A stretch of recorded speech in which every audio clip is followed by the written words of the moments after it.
नमस्कार दोस्तों, एक बार फिर आपका कलाम की इस ऑनलाइन डिजिटल प्लेटफॉर्म पर हार्दिक स्वागत और अभिनंदन। फिर एक नए जोश, नए उत्साह, नई उमंग के साथ कलाम की टीम आपके लिए तैयार है। और आज आधुनिक भारत के इतिहास में जो हमने गांधीवादी चरण को शुरू किया था, उस गांधीवादी फेज में सबसे पहली क्लास में मैंने गांधी जी का सामान्य परिचय आपको दिया। उसके बाद में किस प्रकार गांधी जी सहयोगी से असहयोगी बनते हैं और चंपारण, खेड़ा, अहमदाबाद और रॉलेट एक्ट को आपको मैंने इससे पहले वाली क्लास में बताया था।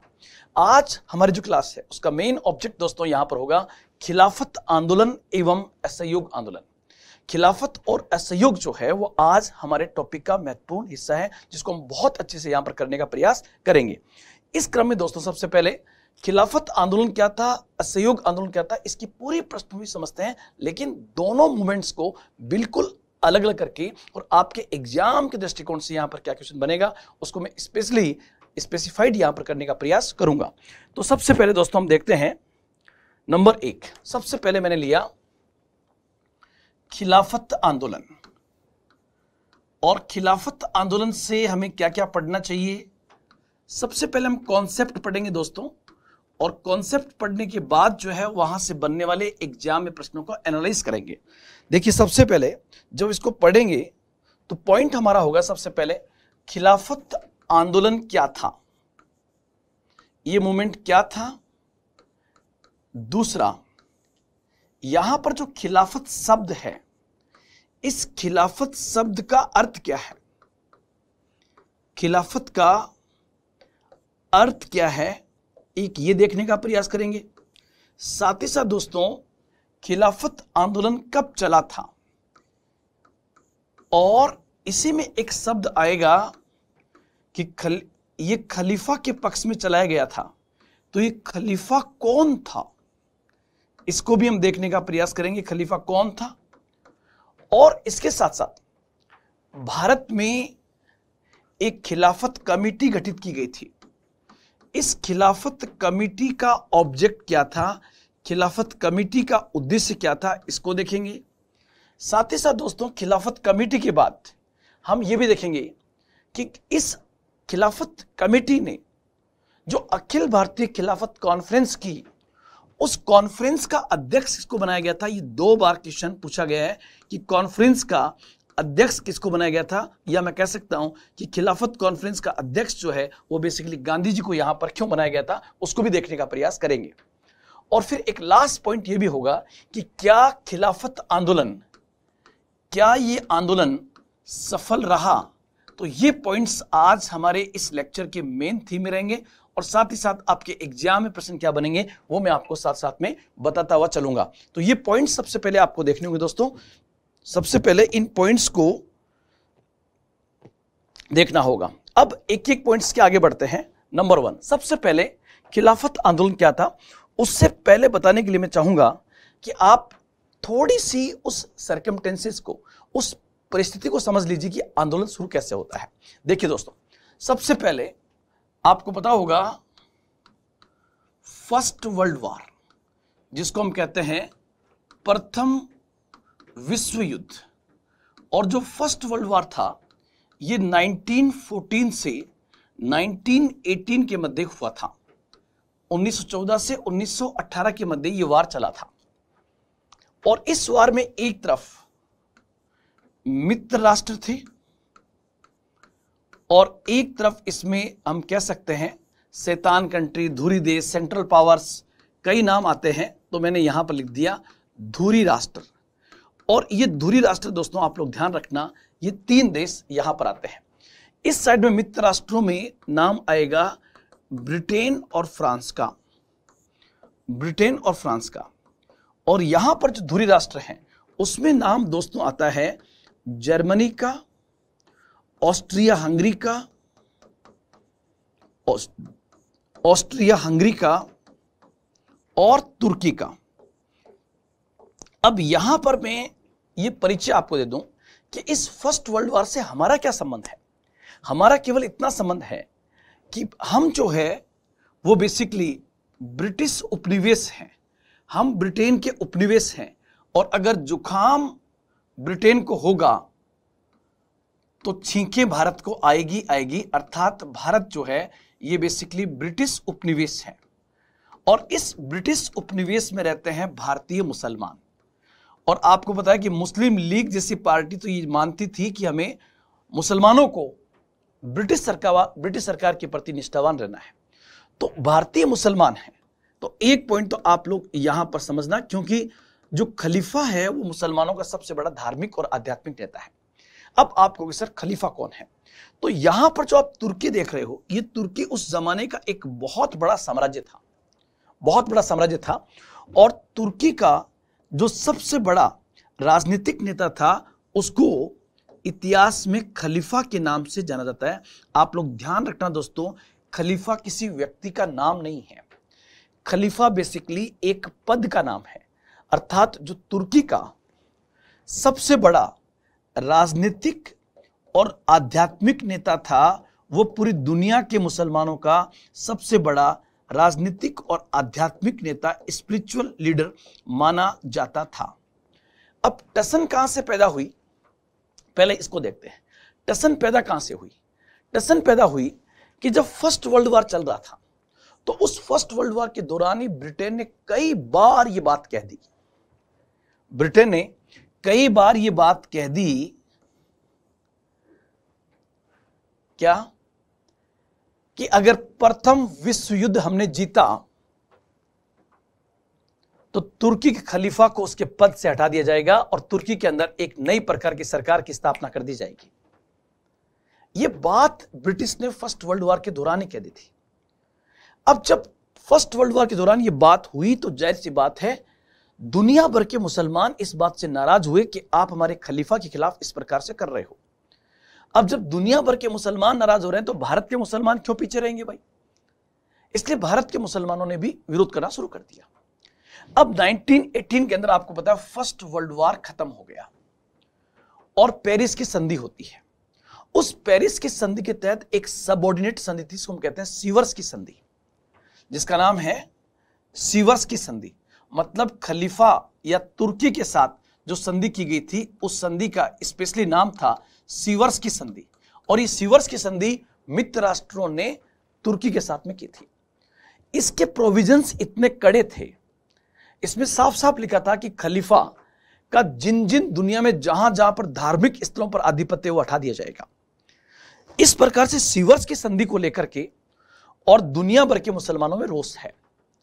इसलिए खलीफा का समर्थन करने के लिए, खलीफा को उसकी सत्ता में पुनर्स्थापित करने के लिए और भारत में अंग्रेजों का विरोध करने के लिए जो आंदोलन चलाया गया, उसे ही इतिहास में खिलाफत आंदोलन के नाम से जाना जाता है। तो मैं ध्यान रखना, मैं कहना चाह रहा हूं कि खिलाफत आंदोलन की जड़ें भारत में नहीं है, खिलाफत आंदोलन की जड़ें फर्स्ट वर्ल्ड वॉर में जुड़ी हुई है।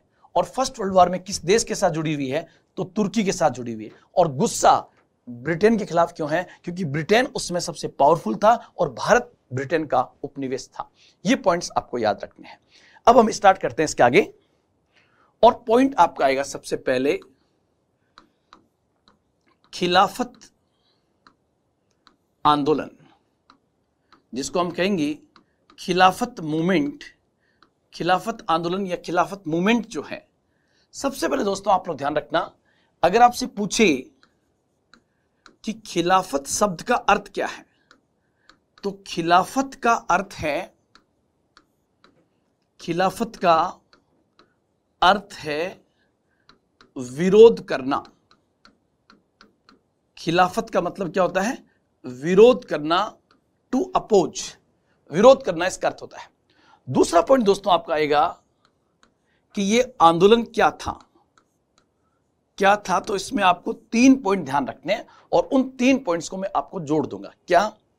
नंबर 1, तुर्की के खलीफा को, तुर्की के खलीफा को उसकी सत्ता में बनाए रखने, तुर्की खलीफा को उसकी सत्ता में बनाए रखने एवं ब्रिटिश सरकार का विरोध करने के लिए, एवं ब्रिटिश सरकार का विरोध करने के लिए भारत में, और भारत में कौन चला रहा दोस्तों? भारत में भारतीय मुसलमानों के द्वारा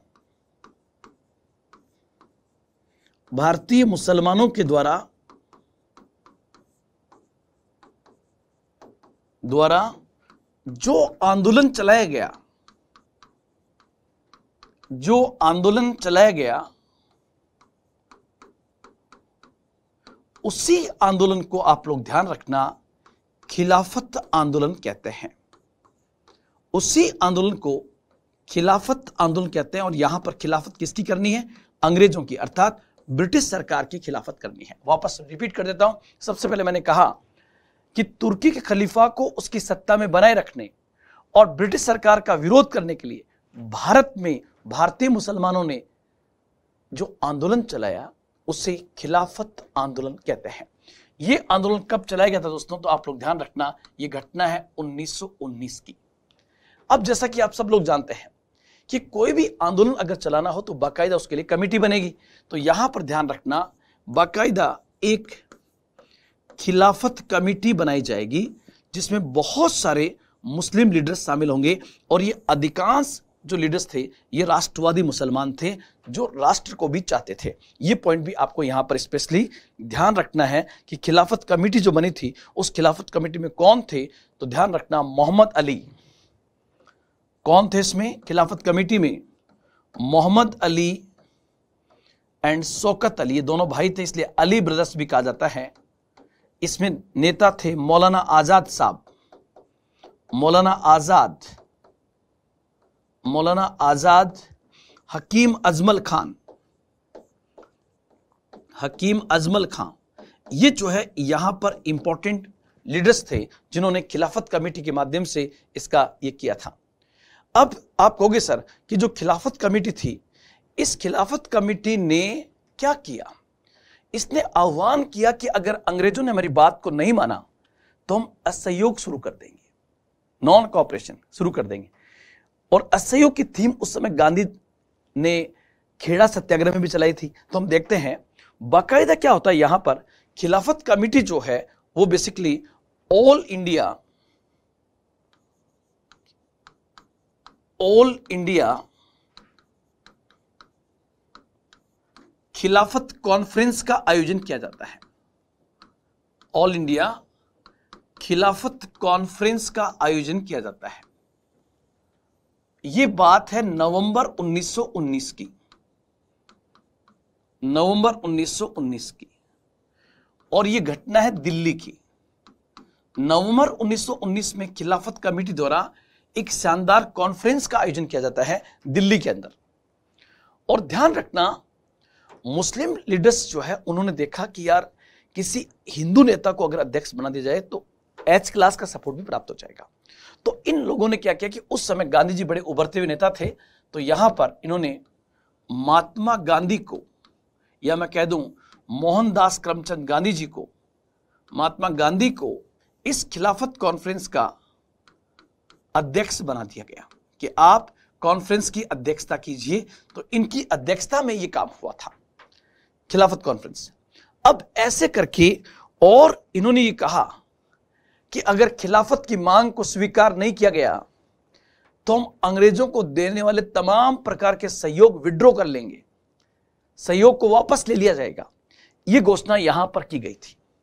लेकिन दोस्तों वो तो फर्स्ट वर्ल्ड वॉर की बात है, अंतरराष्ट्रीय स्तर की बात है। आप कहोगे सर यहां पर खिलाफत कमेटी ने गांधी का सहयोग क्यों लिया? क्योंकि गांधी उस समय उभरते हुए नेता थे। गांधी केसरी हिंद की उपाधि से प्राप्त थे। गांधी से अंग्रेज भी प्रभावित थे। गांधी के नाम पर अपार जनसमूह उमड़ सकता था, इसलिए यहां पर बनाया। तो आप कहोगे सर गांधी जी ने इस खिलाफत कमेटी का सपोर्ट क्यों किया? तो उसका उत्तर यह होगा कि गांधी जी ने जलियांवाला बाग हत्याकांड से एक प्रकार का रोष गांधी के मन में था। और गांधी इस वक्त को यह समझ रहे थे कि हमें हिंदू मुस्लिम एकता की अत्यंत आवश्यकता है। जलियांवाला बाग हत्याकांड और रॉलेट एक्ट से एक प्रकार का असंतोष पहले से पैदा हो रखा था। अगर उस असंतोष में हम अगर मुस्लिम समुदाय का सपोर्ट कर देते हैं और मुस्लिम समुदाय आगे चलकर आने वाले किसी आंदोलन में हमारा सपोर्ट करता है तो राष्ट्रीय आंदोलन को नई डायरेक्शन मिल जाएगी, एक नई दिशा मिल जाएगी। तो इस स्थिति में आप लोग ध्यान रखना दोस्तों कि इनको गांधी जी को यहां पर जानबूझकर अध्यक्ष बनाया जाता है। गांधी जी भी कहीं ना कहीं इतने भोले तो है नहीं, वो भी इसके अध्यक्ष बन जाते हैं। और एक बार किसी बड़े एग्जाम में क्वेश्चन पूछा गया था कि क्या खिलाफत आंदोलन का सपोर्ट करना गांधी की धर्म निरपेक्ष छवि पर बट्टा था, क्या एक ब्लैक स्पॉट था? तो ध्यान रखना दोस्तों, ये एक पॉइंट से ब्लैक स्पॉट था कि गांधी जी ने कहीं ना कहीं मुस्लिम तुष्टीकरण का प्रयास यहां पर किया है। लेकिन गांधी का ऑब्जेक्ट यहां पर एकदम क्लियर है कि गांधी जो कुछ कर रहे हैं वो राष्ट्र के लिए कर रहे हैं, और राष्ट्र के लिए अगर आप कुछ कर रहे हो तो सभी गलतियां आपकी माफ कर दी जाती है। ये पॉइंट आप लोग ध्यान रखना। गांधी जी ने सपोर्ट कर दिया खिलाफत आंदोलन का, और ये बात करते करते जून 1920 तक पहुंच गई। जून 1920 में फिर एक कॉन्फ्रेंस होती है, और इस बार कॉन्फ्रेंस जो है वो बेसिकली इलाहाबाद में होती है। इस बार कॉन्फ्रेंस कहां पर हुई? इलाहाबाद में। और इलाहाबाद वाली कॉन्फ्रेंस के अंदर भी फिर एक बार बात को और आगे बढ़ाया गया। अब अंग्रेजों की तरफ से कोई सहयोग नहीं मिल रहा था। तब गांधी ने खिलाफत के मंच से अगस्त 1920 में यह घोषणा कर दी कि अगर खिलाफत की मांगों को स्वीकार नहीं किया गया तो वे असहयोग आंदोलन शुरू कर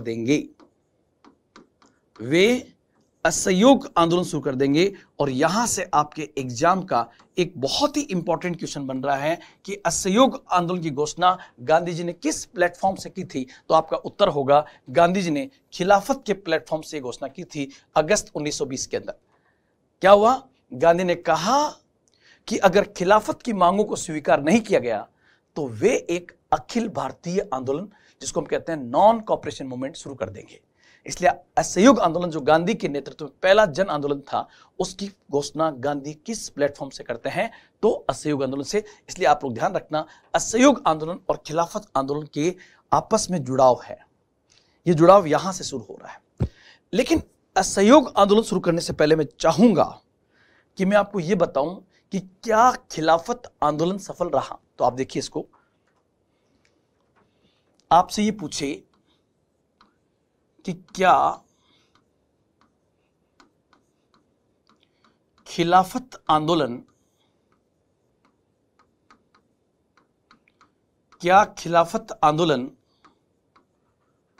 सफल रहा? अगर इस टाइप का क्वेश्चन आपके पास में आता है कि क्या खिलाफत आंदोलन सफल रहा, तो दोस्तों आप लोग ध्यान रखना, जब सफल क्या से क्वेश्चन स्टार्ट हो तो उसके दो डायमेंशन होते हैं। आप ये कहोगे एक तो प्रत्यक्ष रूप से, कि प्रत्यक्ष रूप से जो इसका ऑब्जेक्ट था क्या वहां तक ये सफल रहा क्या, और दूसरा हम कहेंगे अप्रत्यक्ष रूप से, इनडायरेक्टली, अप्रत्यक्ष रूप से। तो यहां पर दोस्तों आप लोग ध्यान रखना, प्रत्यक्ष रूप से ये आंदोलन असफल रहा। आप कहोगे क्यों सर? क्योंकि 1922 में मुस्तफा कमाल पाशा के नेतृत्व में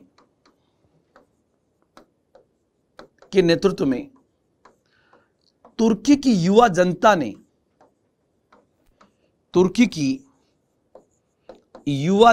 ने खलीफा की सत्ता को उखाड़ फेंका। खलीफा की सत्ता को, जो बची खुची सत्ता थी, उसको भी उखाड़ फेंका, और इसी के साथ तुर्की के अंदर खलीफा की सत्ता समाप्त हो गई। मतलब जब खलीफा को तुर्की के लोग पसंद नहीं कर रहे हैं तो आप कौन होते हो भाई? इसलिए आप लोग ध्यान रखना, 1922 में जब तुर्की में इस प्रकार का मूवमेंट हुआ और वहां पर मुस्तफा कमाल पाशा के नेतृत्व में वहां की तुर्की की युवा जनता ने नवंबर 1922 में खलीफा को उसकी सत्ता से उखाड़ फेंका, तो भारत में भी यह आंदोलन असफल हो गया। अगर यह खलीफा की सत्ता को एस्टैब्लिश कर देता तब तो बात अलग थी, लेकिन खलीफा को सत्ता से उखाड़ फेंका गया, और जब वहां की जनता ने ही ऐसा कर दिया तो भाई आप कौन होते हो?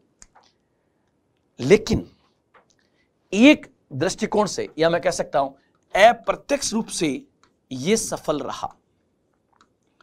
अप्रत्यक्ष रूप से यह सफल रहा क्योंकि आपको पता है भारत में सबसे बड़ी ताकत अगर कोई चीज है तो वह है क्योंकि इसने हिंदू मुस्लिम एकता को स्थापित करने में बहुत बड़ी भूमिका अदा की थी।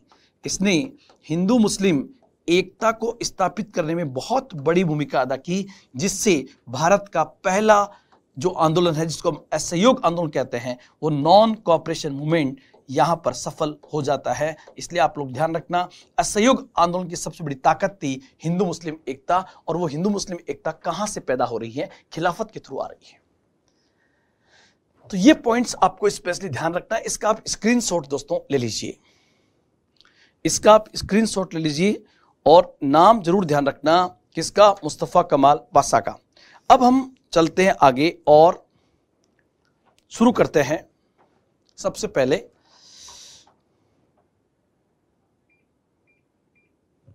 पहले इससे आगे बढ़े तो नया टॉपिक जो आपका होगा इसी से निकला हुआ है, उसका नाम है नॉन कोऑपरेशन मूवमेंट, जिसको हम कहते हैं असहयोग आंदोलन। नॉन कोऑपरेशन मूवमेंट, असहयोग आंदोलन। अब जो असहयोग आंदोलन है, नॉन कोऑपरेशन मूवमेंट जो है, उसमें सबसे पहले हम देखेंगे कि हमें पढ़ना क्या क्या है। सबसे पहले हम देखेंगे कि असहयोग आंदोलन के उद्भव के कारण क्या थे, मतलब किन कारणों से यह आंदोलन का उद्भव होता है। दूसरा, इस आंदोलन का खिलाफत आंदोलन के साथ क्या संबंध था, इसका खिलाफत आंदोलन के साथ क्या संबंध था, और आंदोलन को शुरू करने के लिए कांग्रेस का विशेष अधिवेशन कहां पर हुआ, स्पेशल समिट कांग्रेस की कहां पर हुई, विशेष अधिवेशन कहां पर हुआ, और उसमें क्या बात कही गई। कांग्रेस के किस वार्षिक अधिवेशन में असहयोग आंदोलन को फाइनली अनुमति प्रदान कर दी जाती है, उस वार्षिक अधिवेशन का नाम क्या था, यह पॉइंट भी हमें देखना होगा। साथ ही साथ यहां पर गांधी जी अपनी किस उपाधि को त्याग करके और इस आंदोलन को शुरू करते हैं, यह पॉइंट का उत्तर भी हमें आना चाहिए। साथ ही साथ गांधी कितने वर्ष के भीतर स्वराज की बात करते हैं कि मैं स्वराज की प्राप्ति कर लूंगा, तो 1 वर्ष के भीतर वो स्वराज का वादा करते हैं। फिर एक हम पढ़ेंगे कि गांधी इस आंदोलन के दौरान क्या कार्यक्रम रखते हैं कि जनता को क्या करना है, और उस कार्यक्रम में सकारात्मक कार्यक्रम क्या थे, और गांधी जी के यहां पर नकारात्मक प्रोग्राम कौन से थे जिसके माध्यम से अंग्रेजों को परेशान किया जाना था। सबसे बड़ी बात कि असहयोग आंदोलन की यहां पर विशेषताएं क्या थी। ये पहला जन आंदोलन था जो गांव-गांव, घर-घर, स्कूल-स्कूल और कॉलेज में पहुंच जाता है। इसको देखेंगे और फिर देखेंगे कि चोरी चोरा कांड क्या था। चोरी चोरा कांड क्या था। ये इतने पॉइंट्स जो है वो बेसिकली आज हम कवर करने का प्रयास इस आंदोलन के माध्यम से करेंगे, ताकि एक एक चीज को आप बहुत अच्छे से पढ़ सकें। जब तक दोस्तों हम डेप्थ में कोई चीज नहीं पढ़ेंगे तब उस चीज को उतना अच्छा नहीं कर सकते हम जितना हम करना चाहते हैं। और चूंकि आपका एग्जाम जो एक लेवल का एग्जाम है, उस लेवल के एग्जाम को ध्यान में रखते हुए चीजों को ध्यान में रखना पड़ेगा। तो सबसे पहले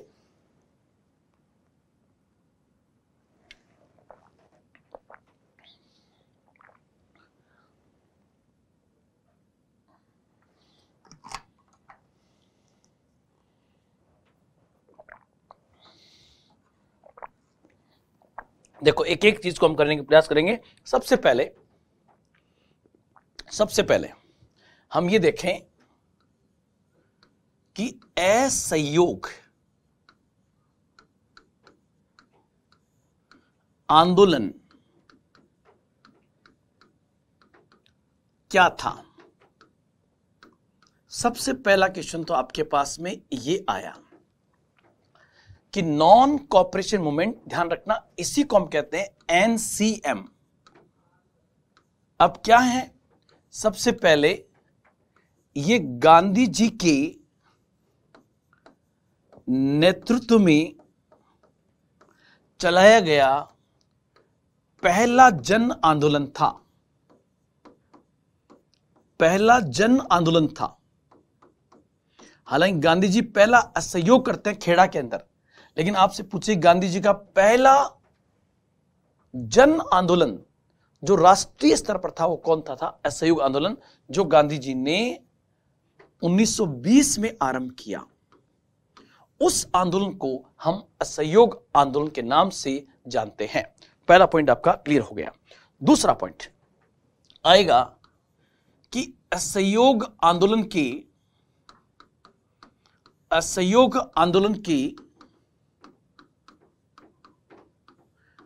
उद्भव के कारण क्या थे, मतलब किन कारणों से यह असहयोग आंदोलन शुरू होता है, उद्भव के कारण क्या थे, इसको हम देखने का प्रयास यहां पर करते हैं। कई बार इस टाइप का प्रश्न भी आपके पास आ जाता है कि इसके उद्भव के कारण क्या थे।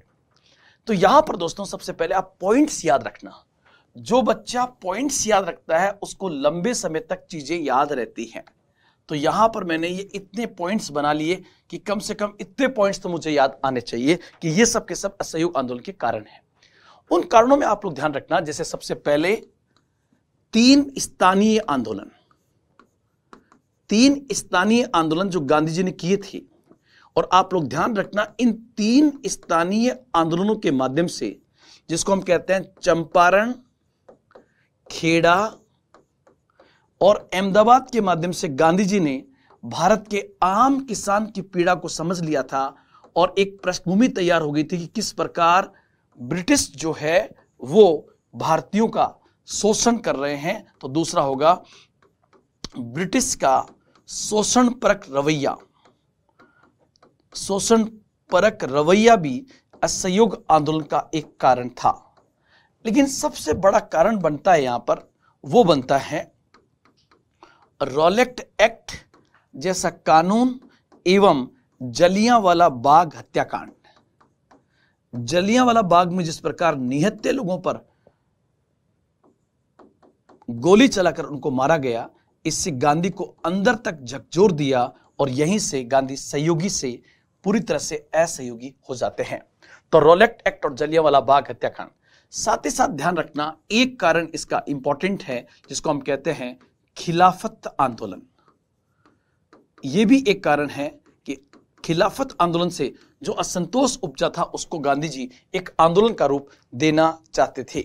साथ ही साथ दोस्तों ध्यान रखना जो इस समय 1919 का अधिनियम आता है, वो 1919 के जो अधिनियम था उस अधिनियम से भी ये लोग संतुष्ट नहीं थे। तो 1919 के अधिनियम से संतुष्ट न होना और सबसे बड़ी बात, अब औपनिवेशिक सत्ता के खिलाफ परिपक्व हो रहा राष्ट्रीय आंदोलन। तो छठा कारण होगा परिपक्व होता हुआ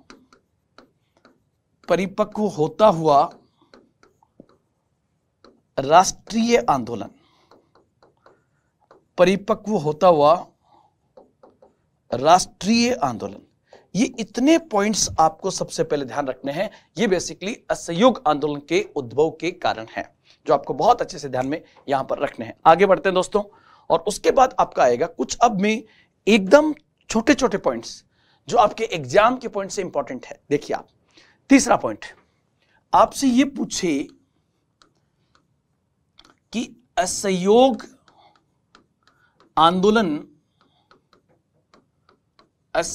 आंदोलन की घोषणा गांधी जी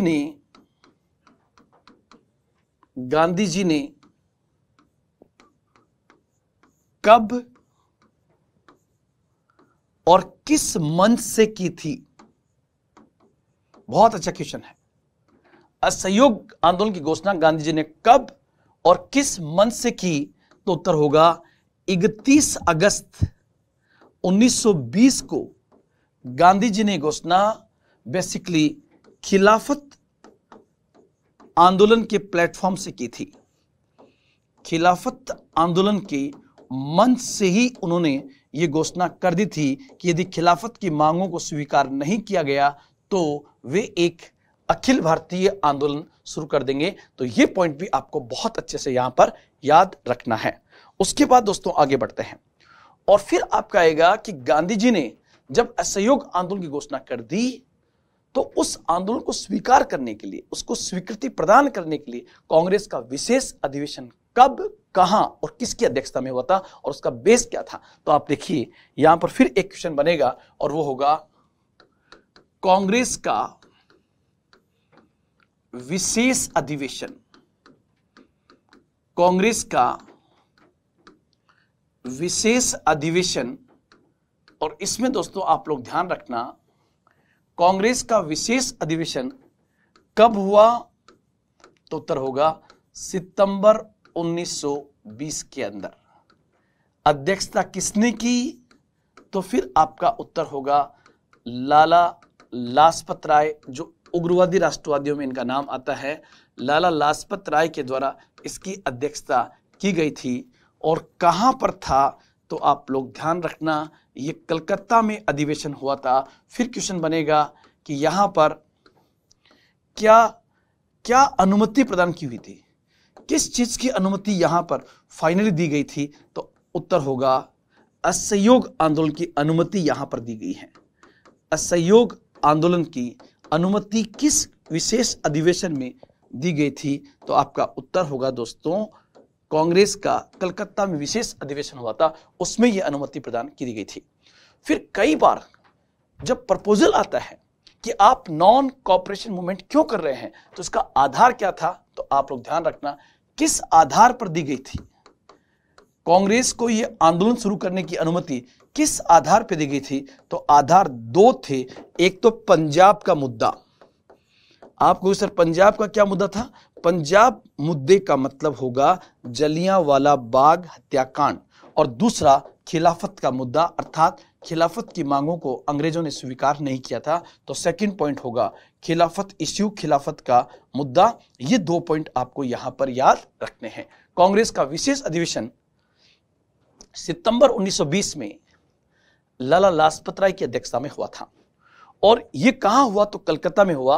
और इसी विशेष अधिवेशन में असहयोग आंदोलन को अनुमति प्रदान की गई थी। और इन दो मुद्दों के आधार पर असहयोग को शुरू करने का फैसला किया गया था। वो दो इश्यू कौन से हैं? पंजाब मुद्दा अर्थात जलियांवाला बाग हत्याकांड, और दूसरा खिलाफत का मुद्दा। फिर एक क्वेश्चन आएगा आपके पास कि कांग्रेस की किस विशेष अधिवेशन में, कांग्रेस के किस विशेष अधिवेशन के बाद किस वार्षिक अधिवेशन में फाइनल ड्राफ्ट और तैयार किया जाता है? तो कांग्रेस का वार्षिक अधिवेशन बेसिकली होता है दिसंबर 1920 के अंदर, वो था सितंबर 1920 में। और कहां हुआ? तो ये अधिवेशन हुआ था नागपुर के अंदर। ये अधिवेशन था नागपुर में। और इसकी अध्यक्षता कौन करता है? तो दोस्तों आप लोग ध्यान रखना इसकी अध्यक्षता सी विजय राघवाचारी करते हैं। सी विजय राघवाचारी जो है ये बेसिकली इसकी अध्यक्षता करते हैं। और यहां पर आपको पता होगा फाइनल अप्रूवल दी गई है। हालांकि अप्रूवल तो पहले दे दी गई है, लेकिन कांग्रेस कोई सरकार से कम थोड़ी थी, यहां पर दी गई। और इशू क्या है? वही दो मुद्दे यहां पर है।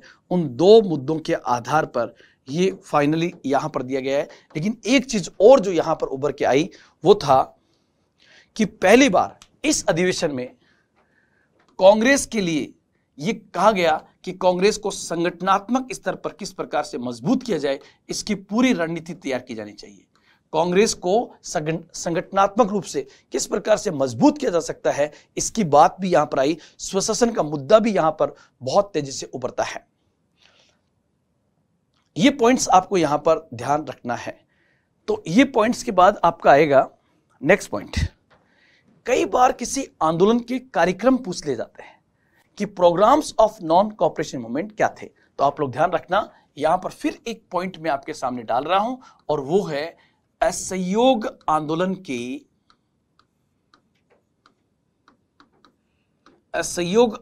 के कार्यक्रम क्या थे। The programmes of non cooperation movement. यहां पर दोस्तों आप लोग एक चीज को याद कर लेना कि गांधी जी के प्रोग्राम्स हमेशा दो प्रकार के हुआ करते थे। नंबर एक, आप ध्यान रखना, गांधी हमेशा अपने प्रोग्राम्स में सकारात्मक कार्यक्रमों को रखते थे कि पॉजिटिव प्रोग्राम्स भी साथ साथ में होने चाहिए। और दूसरा, नकारात्मक या विध्वंसात्मक, जो सत्ता के खिलाफ होंगे तो उसको हम कहेंगे नकारात्मक कार्यक्रम। अब आप कहोगे सर ये प्रोग्राम्स क्या क्या थे, तो इसको देखने के दोस्तों आप लोग ध्यान रखना। नंबर एक, सकारात्मक प्रोग्राम क्या क्या है। नंबर वन, राष्ट्रीय विद्यालयों, पहला पॉइंट आप लोग ध्यान रखना, राष्ट्रीय विद्यालयों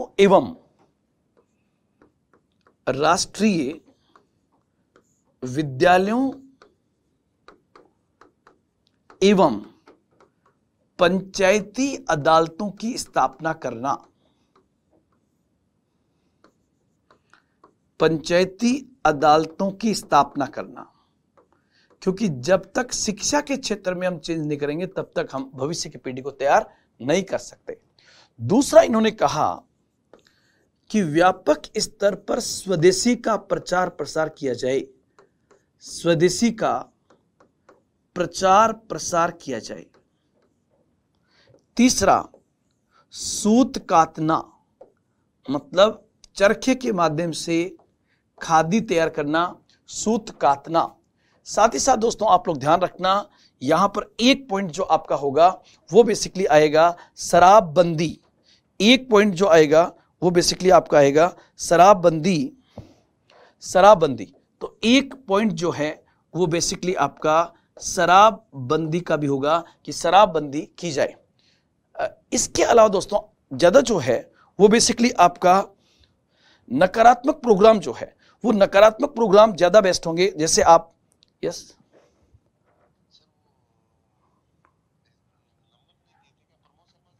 हाँ बिल्कुल, ठीक। तो यहां पर एक चीज और देखोगे, जैसे नंबर एक जो आएगा नकारात्मक में, नंबर वन, विदेशी कपड़ों का, नकारात्मक में क्या होगा, विदेशी कपड़ों का बहिष्कार किया जाए। तो यहां पर बहिष्कार का व्यापक थीम लेके आए हैं। दूसरा, इन्होंने कहा जो सबसे इंपॉर्टेंट जो बहिष्कार था वो था चुनाव का बहिष्कार। चुनाव का बहिष्कार किया जाए। साथ ही साथ सरकारी उपाधियों का बहिष्कार कर दिया जाए। तो एक होगा सरकारी उपाधियों का बहिष्कार, सरकारी उपाधियों का बहिष्कार कर दिया जाए। यह पॉइंट भी यहां पर आपका आएगा। साथ ही साथ दोस्तों ध्यान रखना, इन्होंने ये कहा कि सरकारी स्कूल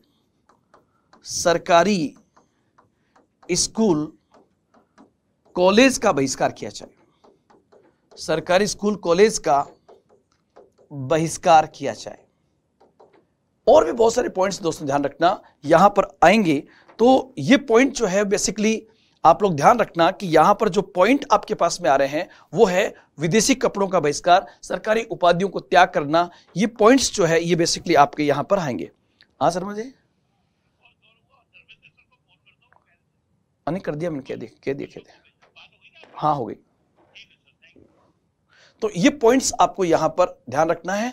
और एक पॉइंट जो सबसे इंपॉर्टेंट है वो बेसिकली है चुनाव का बहिष्कार। और इसके साथ साथ आप लोग ध्यान रखना, इन्होंने ये भी कहा कि विधान परिषद जो है, जो अंग्रेजों द्वारा एस्टैब्लिश की गई है, उन विधान परिषदों का भी बहिष्कार किया जाए। विधान परिषदों का भी बहिष्कार किया जाए। ये पॉइंट भी आपको ध्यान रखना है। ये असहयोग आंदोलन के कार्यक्रम में ये सब चीजें शामिल होगी।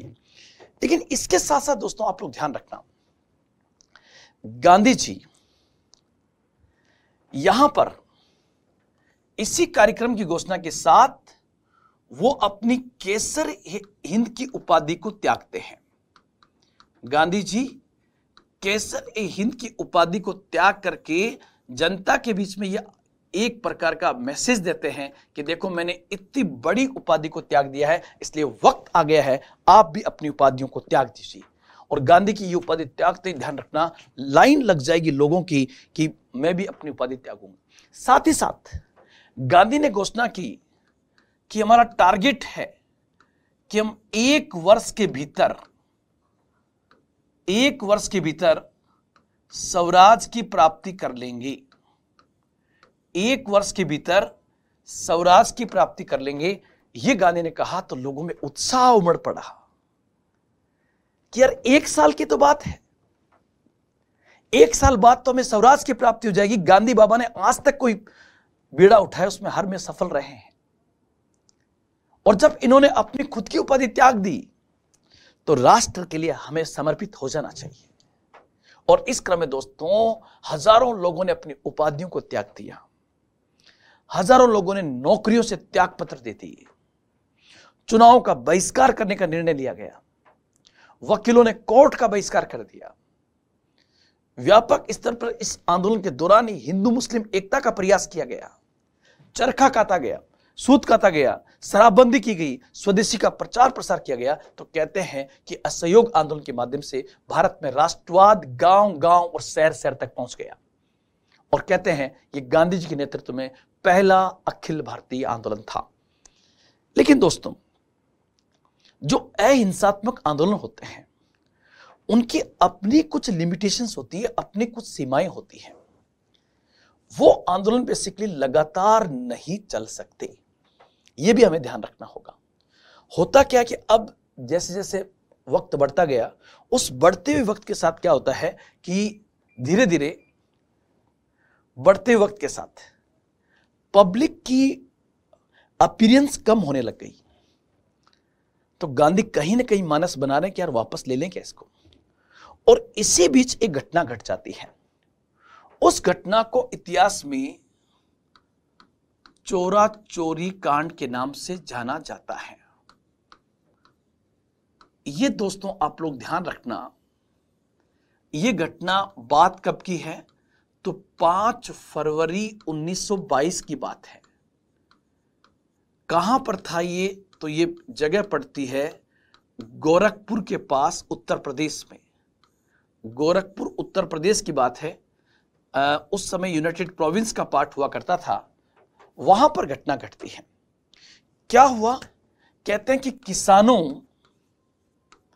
किसानों एवं आम जनता की एक भीड़ थी, आम जनता की भीड़ थी और लगभग इसकी संख्या 3000 के आसपास थी। और ये लोग शांतिपूर्ण तरीके से अपना प्रदर्शन कर रहे थे। चोरी चौरा नामक स्थान पर शांतिपूर्ण प्रदर्शन कर रहे थे। इसी दौरान पुलिस कोई क्रिया करती है, पुलिस क्रिया करती है मतलब लाठीचार्ज या कोई इस प्रकार का एक्शन लेती है। उस क्रिया की प्रतिक्रिया होती है, उसका रिएक्शन होता है और पब्लिक जो है वो भड़क जाती है। मतलब यहां पर ये पब्लिक जो 3000 के आसपास थी, ये पब्लिक भड़क जाती है। और जैसे ही पब्लिक भड़की, इस पब्लिक ने क्या किया, वहां पर जो पुलिस थाना था, उस पुलिस थाने को इन्होंने, पब्लिक ने चारों ओर से घेर लिया, थाने का घेराव कर दिया।